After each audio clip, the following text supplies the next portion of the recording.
یا ایہا الناس، اے لوگو، ان وعد اللہ حق، بلا شک اللہ تعالی کا وعدہ سچا ہے۔ فلا تغرنکم الحیات الدنیا، سو تمہیں دنیا کی زندگی دھوکے میں نہ ڈالے۔ ولا یغرنکم باللہ الغرور، اور تمہیں دھوکے میں نہ ڈالے اللہ تعالی کے بارے میں یا اللہ تعالی کے نام سے الغرور، دغاباز، دھوکہ دینے والا۔ ان الشیطان، بلا شبہ شیطان، لکم عدو، تمہارا دشمن ہے۔ فاتخذوہ عدوا، سو تم بھی اس کو دشمن جانو۔ انما یدعو حزبہ، بے شک وہ بلاتا ہے اپنے گروہ کو، لیکونوا من اصحاب السعیر، تاکہ وہ ہو جائیں دوزخ والوں میں سے، دوزخیوں میں سے۔ الذین کفروا، جن لوگوں نے کفر کیا، لہم عذاب شدید، ان کے لیے سخت عذاب ہے۔ والذین آمنوا، اور جو لوگ ایمان لائے، وعملوا الصالحات، اور انہوں نے اچھے کام کیے، نیک عمل کیے، لہم مغفرۃ، ان کے لیے معافی ہے، واجر کبیر، اور بہت بڑا بدلہ ہے۔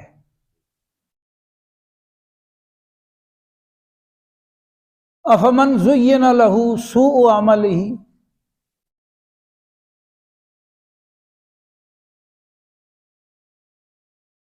تو کیا وہ شخص جس کو خوبصورت کر دکھایا ہو اس کے برے عمل کو،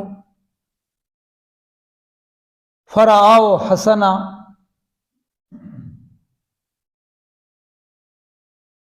تو وہ اسے بھلا دکھائی دے، اچھا دکھائی دے۔ فإن اللہ یضل من یشاء ویہدی من یشاء، کیونکہ بلا شک اللہ تعالی جسے چاہے بھٹکا دیتے ہیں اور جسے چاہیں سجھا دیتے ہیں۔ فلا تذہب نفسک علیہم حسرات، سو آپ ان کی وجہ سے اپنا جی نہ لے جائیں حسرتوں کے ساتھ۔ ان اللہ علیم بما یصنعون، بلا شک اللہ پاک خوب جانتے ہیں جو کچھ وہ کرتے ہیں۔ واللہ الذی ارسل الریاح، اور اللہ وہ ہے جس نے بھیجا ہواؤں کو، فتثیر سحابا، تو وہ اٹھاتی ہیں بادل، فسقناہ الی بلد میت، پھر اس کو مردہ زمین پہ لے جا برساتی ہیں۔ فاحیینا بہ الارض، پھر ہم اس کے ذریعے، اس بارش کے ذریعے زندہ کر دیتے ہیں زمین کو، بعد موتہا، اس کی موت کے بعد، یعنی اس کے بنجر ہو جانے کے بعد، کذالک، اسی طرح، النشور، وہ سب اٹھائے جائیں گے، یعنی روز قیامت اسی طرح وہ اٹھائے جائیں گے۔ سورہ فاطر ہے، مکی سورت ہے، 4 آیتیں ہم نے پڑھی۔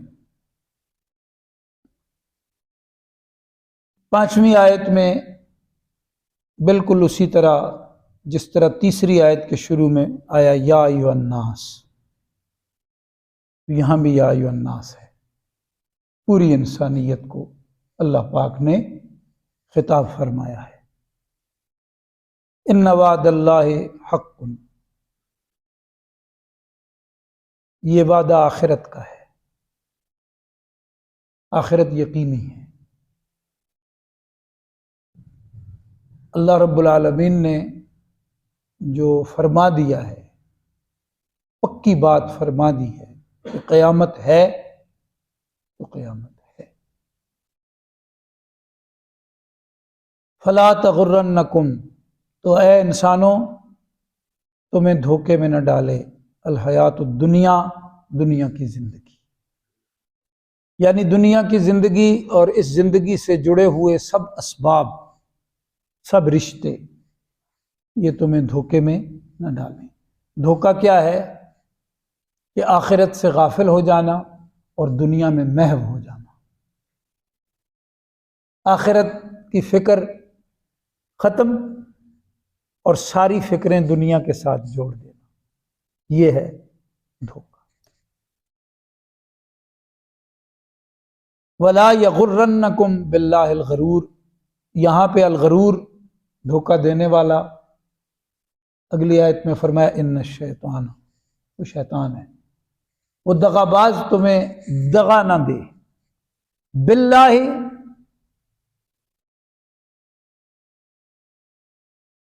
یہ جو باللہ ہے، با ہے نا، تو جو لوگ لغت جانتے ہیں تو وہ سمجھتے ہیں کہ یہاں سے کئی اشارے بنتے ہیں۔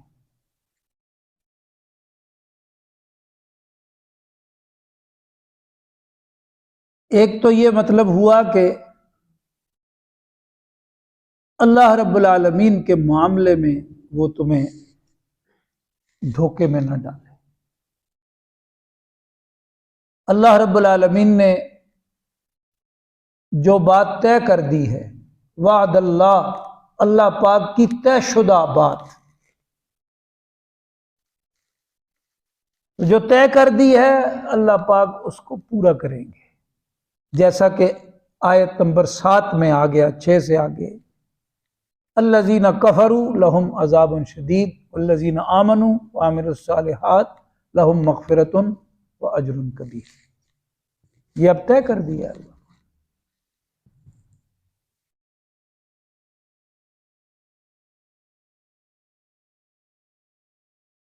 شیطان اللہ رب العالمین کی ذات کے معاملے میں بھی دھوکے میں مبتلا کرتا ہے، اور ایسے لوگ بھی بہت ہیں جو کہتے ہیں اللہ ہے ہی نہیں، الیاذ باللہ ثم نعوذ باللہ۔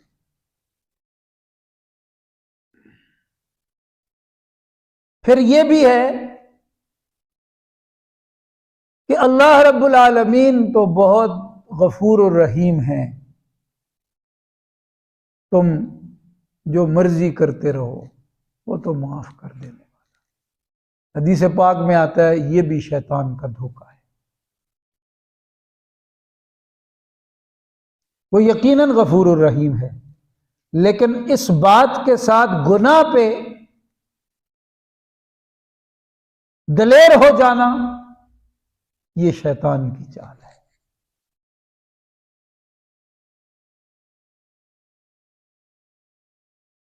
شیخ الہند رحمۃ اللہ علیہ نے ترجمہ باللہ، اللہ کے نام سے،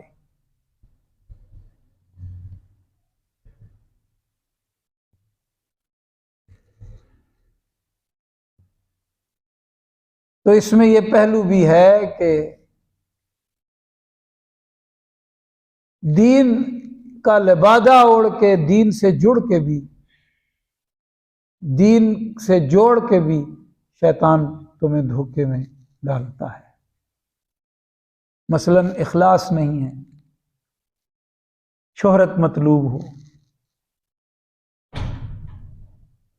ریا کا پہلو ہو، ایسے بھی ہوتا ہے۔ دنیا کی زندگی کے حوالے سے بھی تمہیں دھوکے میں نہ ڈالے، اور اللہ رب العالمین کے حوالے سے بھی تمہیں دھوکے باز نہ ڈالے۔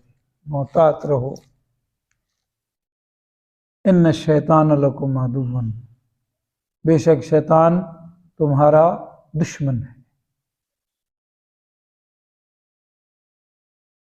جیسا کہ دوسرے مقام پہ فرمایا کہ کھلا دشمن ہے۔ ان الشیطان لکم عدو مبین۔ حضرت یعقوب علیہ السلام والا نبینا نے حضرت یوسف علیہ السلام سے یہ فرمایا تھا، تو اللہ پاک نے ان کی اس بات کو قرآن شریف کا حصہ بنا دیا۔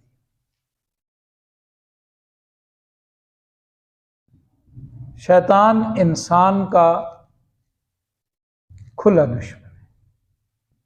فاتخذوہ عدوا، تو تم بھی اسے دشمن ہی سمجھو۔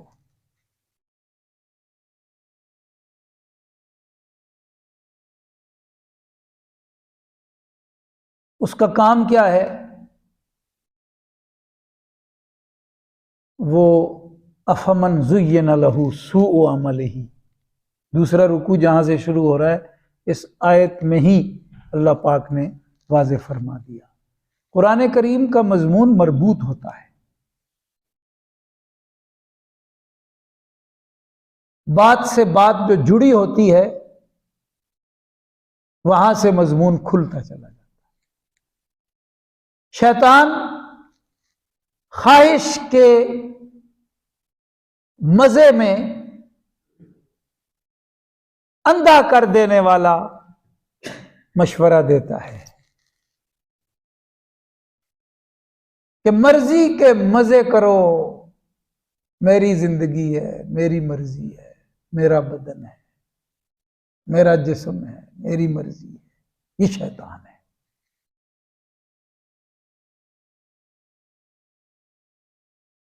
یہ سب شیطان کے جملے ہیں، وہ یہ ڈالتا ہے اپنے دوستوں کے دلوں میں، ان کے دھیان میں، انہیں مشورے دیتا ہے۔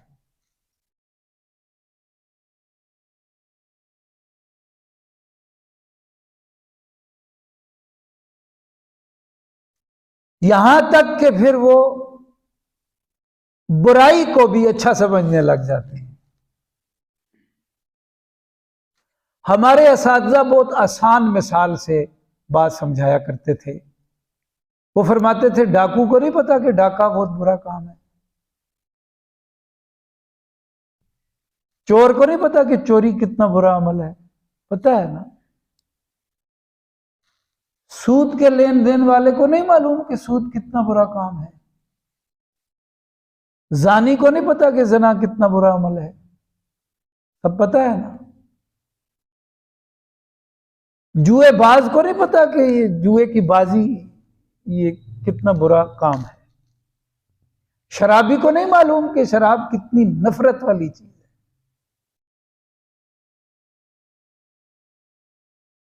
لیکن وہ ان کو یہ سب چیزیں پھر مزے دیتی ہیں، اس کو وہ اپنا کمال سمجھنے لگ جاتے ہیں۔ یہ جیب کترا ہے، بڑا ماہر ہے، پھر وہ اپنی اس مہارت پہ ناز کرنے لگ جاتا ہے۔ یہ جوئے کی بازی لگانے والا ہے، ہارتا ہی نہیں ہے، اس کا پتا سب کے پتے پگھلا دیتا ہے، اتنا ماہر ہے، اس پہ پھر ناز کرنے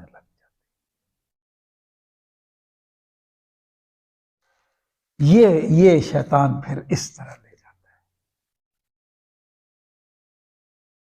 فرمایا اس کی اس طرح کی ہر بات کو دشمنی سمجھو، اس کو دشمن جانو۔ خواہش ابھر رہی ہے، خواہش پہ حکم کا ہاتھ ڈال دو۔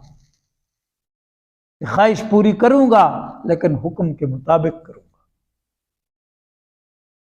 یہ کہیں نہیں فرمایا کہ خواہش نہ پوری کرو، فرمایا خواہش کو حکم کے تابع رکھ کے پورا کرو۔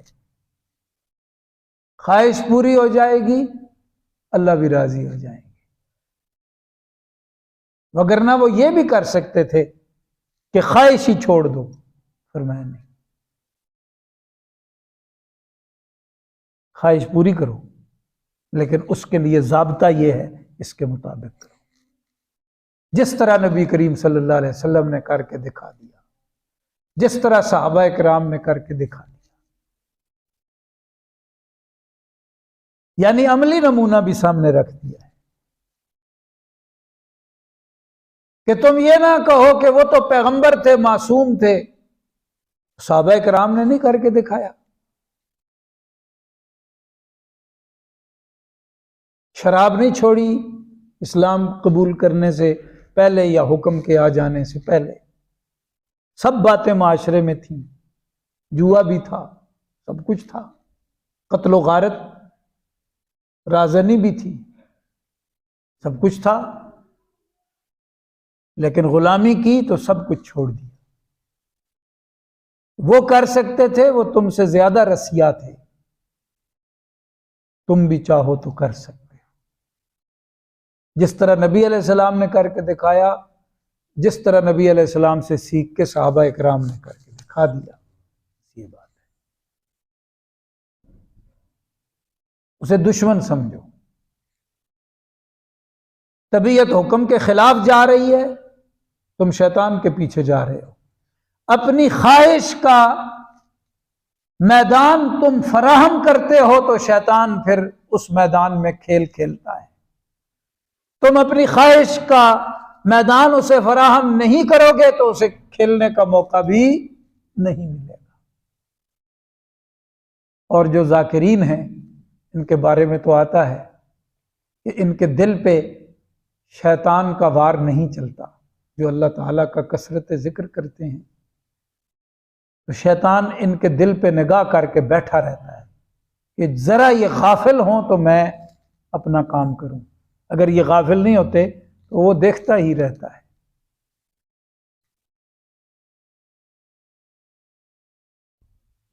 انما یدعو حزبہ لیکونوا من اصحاب السعیر۔ شیطان بلاتا ہے اپنے گروہ کو، آؤ خواہش پرستی پر، اللہ بہت معاف کرنے والا ہے۔ یہ مضمون جڑا ہوا ہے، وَلَا يَغُرَّنَّكُمْ بِاللَّهِ الْغَرُورُ۔ کوئی بات نہیں، کر لو، برائی کر لو، گناہ کر لو، اللہ تو ہے ہی غفور الرحیم۔ شیطان بلاتا ہے۔ اب اس میں کیا ہے؟ اللہ تو ہے غفور الرحیم، لیکن اس بنیاد پر گناہ پہ دلیر کر رہا ہے وہ، تو نبی علیہ السلام نے فرمایا یہ شیطان کا وار ہے۔ جو بندہ گناہ اس ارادے کے ساتھ کرتا ہے کہ میں گناہ کر لیتا ہوں، اللہ تو معاف کر دینے والا ہے، تو وہ شیطان کے دھوکے میں یہ سب کچھ کر رہا ہے۔ ہاں، اللہ کی ذات سے یہ یقین رکھنا، برائی کو برائی سمجھے اور بچنے کی کوشش کرے، اس کے طریقے سیکھے۔ ہر کام کے طریقے ہوتے ہیں، اپنی عادات کو بدلنے کے نسخے ہیں اللہ والوں کے پاس۔ بری عادت تھی، اس کو ٹھیک کر سکتے ہیں۔ جس طرح کوئی کام سیکھنے کے لیے فن بھی ضرورت ہے اور محنت بھی ضرورت ہے، اس طرح اس میں بھی ضرورت ہے، کر کے تو دیکھیں۔ شیطان بلاتا ہے اپنے گروہ کو، اس کا گروہ کون ہے؟ وہی جو دنیا کی زندگی میں محو ہو گیا، جو خواہش پرستی کی زندگی گزار رہا ہے، جو اللہ پاک کے حکم کو، نبی پاک صلی اللہ علیہ وسلم کے پاک طریقے کو توڑ کے جی رہا ہے، وہ شیطان کا گروہ ہے، اور وہ اس لیے بلاتا ہے کہ اس نے تو جہنم میں جانا ہے، وہ ساتھ تمہیں بھی جہنم میں لے جائے۔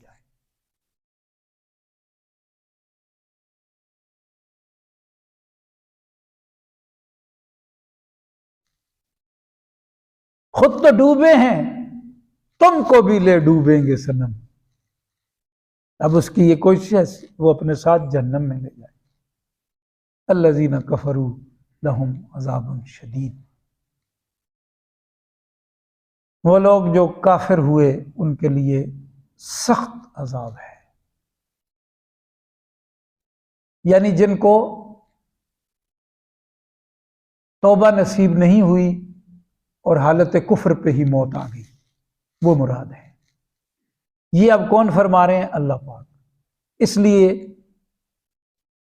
فرمایا ان وعد اللہ حق، یہ طے ہے جو کفر پہ مرے گا اس کے لیے عذاب شدید ہے۔ والذین آمنوا وعملوا الصالحات، اور وہ لوگ جو ایمان لائے اور انہوں نے اعمال صالحہ کیے، یعنی خواہش بھی پوری کی تو سنت کے مطابق کی۔ اعمال صالحہ کا مطلب ہے مسنون اعمال،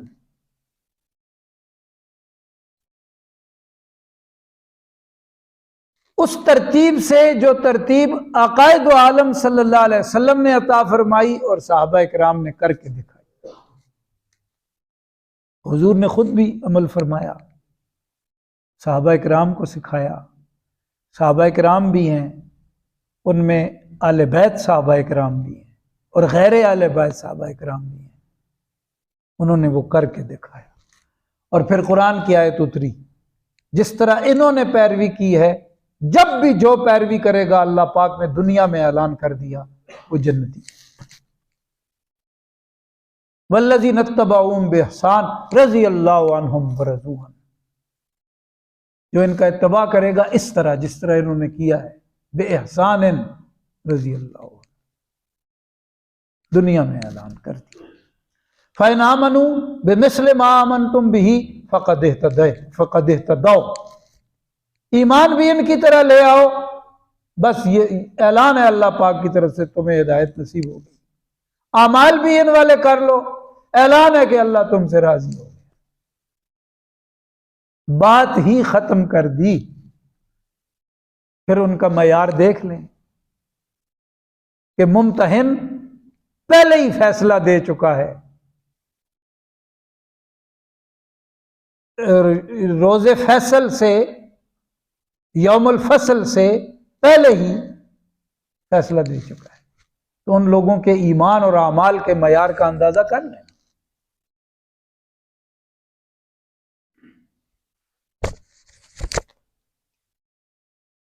ہمارے دوستوں میں ایک بزرگ ساتھی تھے، قاری عبداللہ صاحب پانی پتی رحمۃ اللہ علیہ، وہ استاذ الحفاظ والقراء والعلماء حضرت قاری رحیم بخش صاحب پانی پتی رحمۃ اللہ علیہ کے بڑے صاحبزادے تھے۔ تو پانی پتی حضرات قرآن شریف کے حفظ کے معاملے میں بہت سخت ہوتے ہیں۔ وہ فرماتے ہیں کہ والد صاحب نے بہت سختی کی تھی اس معاملے پہ، تو ہم نے ان کی ترتیب پہ پڑھا تو باتیں کرتے تھے، ساتھ روتے تھے، والد صاحب کو یاد کر کے روتے تھے۔ یہ محبت ہوتی ہے اللہ والوں کی اللہ والوں سے۔ فرمایا جس دن ہمیں انہوں نے اجازت دے دی، یہ بڑوں کی اجازت ہوتی ہے، سمجھ رہے ہیں بات؟ اجازت کے بغیر بات نہیں ہوتی۔ یہ جو میں آپ کی خدمت میں حاضر ہوتا ہوں، میرے بڑوں نے بھی مجھے اس طرح بٹھا کے خود بھی بیٹھے تھے، اجازت دی اور حلقے میں فرمایا، جہاں خود بیٹھا کرتے تھے اس جگہ بٹھا کے، چھوٹی سی عمر تھی، فرمایا اب تم پڑھاؤ۔ تو یہ اجازت ہوتی ہے، اسی کو سند کہتے ہیں ہم۔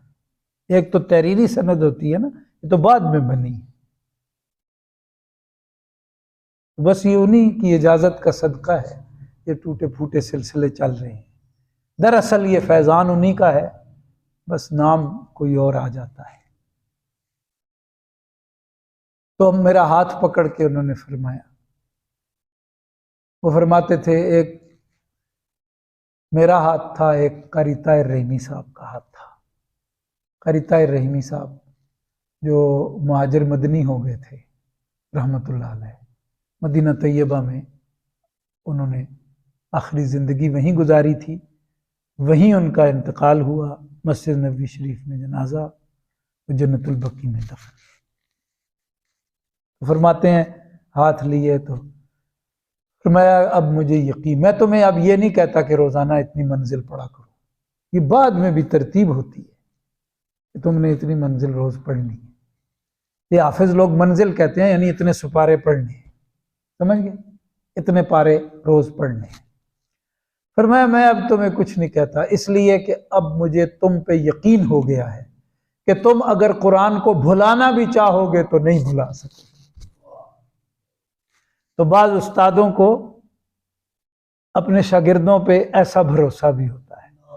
صحابہ کرام کا اتباع اور صحابہ کرام کا ایمان اللہ پاک کی نگاہ میں اتنا بلند ہو گیا تھا کہ فرمایا حضور علیہ السلام کے ان کے بعد آنے والے امتی ان کی طرح ایمان لے آئیں اور ان کی طرح اعمال کر لیں تو دونوں اعلان ان کے لیے دنیا میں ہیں، ایک یہ کہ وہ یقیناً ہدایت پا گئے، اور دوسرا یہ کہ اللہ ان سے راضی ہونے کا اعلان کرتا ہے۔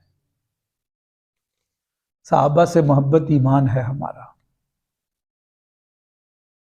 اسی لیے تو ہے نا۔ اور ظاہر ہے جو ان ہستیوں سے بغض رکھیں گے ان کے دل کالے ہیں، ان کے دلوں میں ایمان نہیں آ سکتا،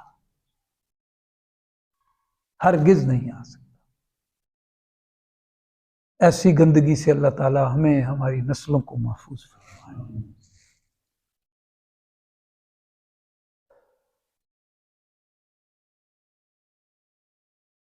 شیطان کی یہ کوشش ہے کہ وہ خواہشات پہ تمہیں لے آئے اور خواہشات کی دلدل میں تمہیں دھسا دے، اسی میں تمہارا امتحان کا وقت ختم ہو جائے اور تم اس کا گروہ بن کے اس کے ساتھ جہنم میں چلے جاؤ، جبکہ اللہ پاک یہ نہیں چاہتے۔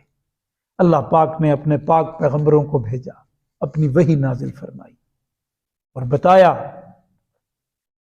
میں تمہارے ساتھ مخلص ہوں، میرے پیغمبر مخلص ہیں۔ مخلصین کی بات سنو، ان کا طور طریقہ اپناؤ، ان کی چال ڈھال اختیار کرو، ان کا رنگ ڈھنگ اپناؤ، ان کی روش کو بھی اپناؤ۔ اس لیے دوست اور دشمن کو پہچانو، شیطان کو دشمن سمجھو، وہ تمہیں دوزخ میں لے جانا چاہتا ہے اور اللہ پاک تمہیں بخشنا چاہتے ہیں۔ واللہ یدعو الی الجنت والمغفرۃ باذنہ، یہ دوسرا مقام ہے۔ ایک طرف شیطان بلا رہا ہے، کدھر بلا رہا ہے؟ دوزخ کی طرف، اور دوسری طرف اللہ پاک بلا رہے ہیں، کیسے؟ اپنے پیغمبروں کے ذریعے، اپنے پیغمبروں کے نمائندوں کے ذریعے۔ واللہ یدعو، اللہ پاک بلاتے ہیں، کس طرف؟ بخشش کی طرف، کس طرف؟ جنت کی طرف۔ اور فرماتے ہیں وَسَارِعُوا إِلَىٰ مَغْفِرَةٍ مِّن رَبِّكُمْ وَجَنَّةٍ عَرْضُهَا كَعَرْضِ السَّمَاءِ وَالْأَرْضِ، کوشش کرو، دوڑ لگاؤ، جان کھپاؤ، دوڑ لگاؤ بخشش کی طرف، جنت کی طرف، جس کی چوڑائی کعرض السماء والارض،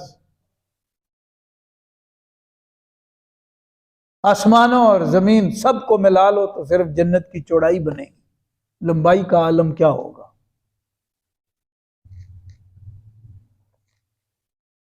اللہ پاک بھی بلاتے ہیں، یہ دوسرا مقام ہے قرآن شریف کا۔ اللہ پاک کے بلانے کی طرف آؤ، شیطان کے بلاوے پہ مت جاؤ۔ اللہ پاک تمہیں جنت میں لے جانا چاہتے ہیں، شیطان اپنے ساتھ تمہیں جہنم میں لے جانا چاہتا ہے۔ اور اگر تم نے اپنی چال کا دنیا میں خیال نہ رکھا تو اللہ کا وعدہ برحق ہے، اور وہ بات یہ ہے کہ الذین کفروا لہم عذاب شدید والذین آمنوا وعملوا الصالحات لہم مغفرۃ، ان کے لیے معافی ہے۔ معافی کس کے لیے ہوتی ہے؟ جس کے ہاں کمزوریاں ہوتی ہیں، جس کے ہاں کمزوریاں ہوتی ہیں، اللہ کمزوریوں کو معاف کرے گا۔ اور صرف معافی ہوگی، وَأَجْرٌ كَبِيرٌ، یہ کبیر اللہ پاک فرما رہے ہیں۔ اللہ پاک، جو اللہ پاک اپنی شایان شان اجرت عطا کریں گے، معاوضہ بدلہ عطا کریں گے، وہ تو تمہارے تصور سے بھی بڑا ہے۔ تم ٹکے کی مزدوری کر کے آؤ گے اور وہ بے حساب، جو کوئی گن ہی نہیں سکتا، اتنا عطا کر دے گا۔ افمن زین لہ سوء عملہ، اب یہ پچھلی آیت کے ساتھ الذین کفروا والذین آمنوا اس سے جڑی ہوئی بات ہے۔ اللہ پاک سوال کر رہے ہیں، بتاؤ نا وہ شخص کہ مزین زینا، حسین خوبصورت کر دیا گیا ہو اس کے لیے سوء عمل ہی، اس کے عمل کی برائی کو، یعنی اس کا برا عمل، اسے پتہ برا ہے لیکن اب اسے برا نہیں نظر آتا۔ فرآؤ حسنا، وہ اسے خوبصورت کر دکھاتا ہے۔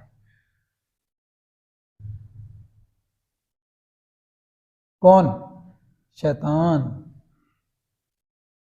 شیطان اسے خوبصورت کر دکھاتا ہے، کہتا ہے مزہ ہی اس میں آتا ہے۔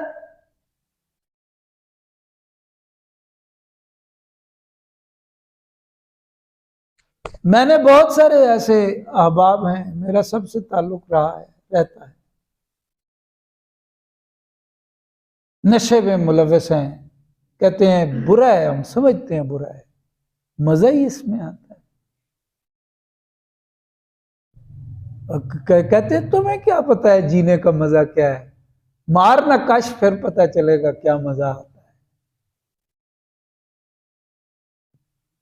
اب وہ جو موت ہے، برائی نظر آ رہی ہے سامنے، لیکن اب وہ جو اپنی خواہش کے زاویے سے دیکھتا ہے تو کہتا ہے مزہ ہی سارا ہے اس میں۔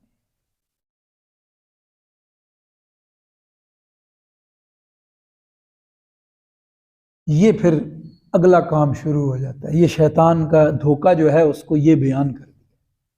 تو اللہ پاک پوچھ رہے ہیں کہ یہ جو فیصلہ ہے شیطان کے انجام کے ساتھ، جن کا انجام ہوگا، اور جو انبیاء کرام کے پیچھے چل کے جنت میں جا رہے ہوں گے، سب سے بڑی قیادت رسول کریم صلی اللہ علیہ وسلم کی، تو یہ دونوں لوگ پھر برابر ہو سکتے ہیں کیا؟ ایک وہ جس نے خواہش پرستی میں زندگی گزاری، شیطان کا حزب بن کے، اس کا چیلا بن کے، اس کا گروہی بن کے، اس کا ساجی بن کے، اس کا ساتھی بن کے، اس کا پیروکار بن کے، اس کا یار بن کے جیا، دنیا کی زندگی گزاری، اس نے موج مستی کرتا رہا۔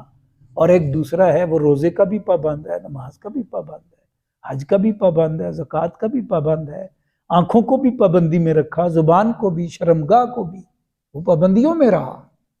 یہ دونوں برابر ہو سکتے ہیں؟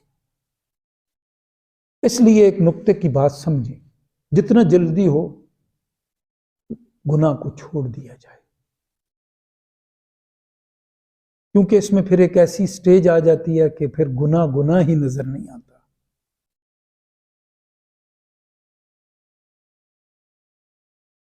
ہمارے ایک دوست ہیں، وہ بتاتے ہیں ان کے کوئی جاننے والے تھے، سود کا کام کرتے تھے. وہ کہتے ہیں میری بے تکلفی تھی تو میں نے ان کو الگ کر کے کہا کہ بھائی یہ بات آئندہ میں برداشت نہیں کروں گا، سود کا معاملہ ختم کرو. وہ کہتے ہیں، وہ مجھے کہتے ہیں پھر میں کیا خاک کھاؤں، کہاں سے کھاؤں؟ یہ وہ سٹیج ہوتی ہے. پھر برائی برائی نظر ہی نہیں آتی. اس لیے گناہ کو جتنا جلدی ہو چھوڑ دیا جائے. میں آپ سب گناہوں کو چھوڑ. ایک سٹیج ایسی آ جاتی ہے، پھر برائی، شیطان برائی کو اللہ پاک فرما رہے ہیں حسنا، وہ پھر اس شخص کو دکھاتا ہے. اگر آپ صیغے کے اعتبار سے ترجمہ کریں گے نا تو یہ ترجمہ اس طرح ہے، وہ جو شیطان ہے وہ دکھاتا ہے اس کو وہ والا عمل کی برائی کو، کیا حسنا، کہ یہ بڑا اچھا کام ہے، یہ پھر دکھاتا ہے. پھر اس کا سارا مزہ جرم سے جڑا ہوتا ہے.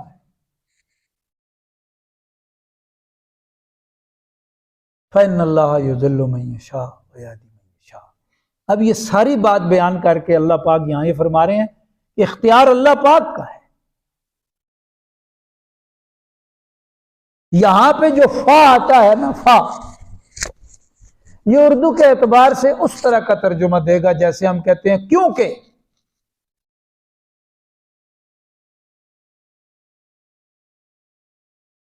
گمراہی کے فیصلے تو اللہ پاک فرماتے ہیں جس کے لیے چاہیں، اور ہدایت کے فیصلے اللہ پاک فرماتے ہیں جس کے لیے چاہیں.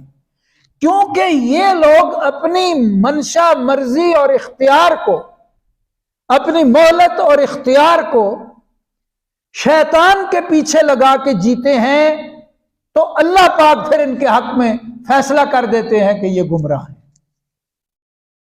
کیونکہ وہ لوگ جنہوں نے پابندی احکام کیے، پابندی کی، احکام کی پابندی کی، انہوں نے اپنی خواہشات کی پیروی نہیں کی، اس لیے اللہ پاک اپنی منشا سے ان کے لیے ہدایت کا فیصلہ کر دیتے ہیں. فیصلہ اللہ پاک فرماتے ہیں.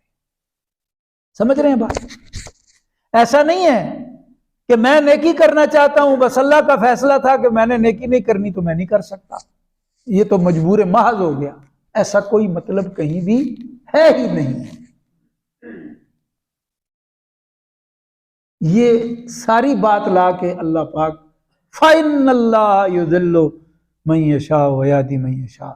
تو یہاں جو فا کا معنی میں نے لیا ہے یہ میرا نہیں ہے، یہ اکابرین امت جو مفسر ہیں وہ یہ بات سمجھاتے ہیں. میں تو خوشچین ہوں ان کا. فَلَا تَذْهَبْ نَفْسُكَ عَلَيْهِمْ حَسْرَاتٍ، نبی علیہ السلام سے خطاب ہے. مفسرین کرام نے فرمایا اے پیغمبر صلی اللہ علیہ وسلم، آپ کہیں اپنی جان کو ہی نہ ختم کر دیں. یہ جو تذہب اس معنی میں بھی آتا ہے.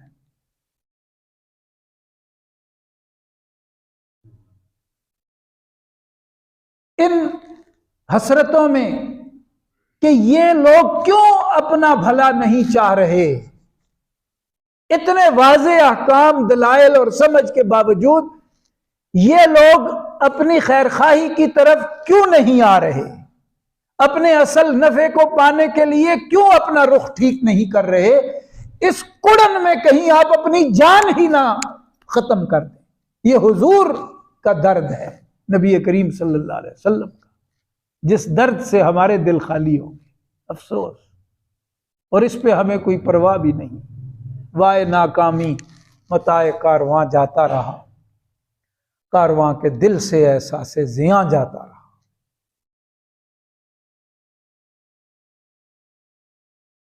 تو حضور بہت دکھ محسوس کرتے تھے. حدیث پاک میں آتا ہے، صحابہ کرام فرماتے ہیں جس طرح چکی میں دانہ پستا ہے اور ایک آواز پیدا ہوتی ہے، ہم نبی علیہ السلام کے سینے سے اس طرح کی آواز سنتے تھے. یہ کیا آواز ہے؟ تو پھر ہمیں بتایا گیا کہ یہ حضور لوگوں کی فکر میں اور اس درد میں ہوتے ہیں کہ آپ کے دل سے یہ درد کی آواز نکلتی ہے۔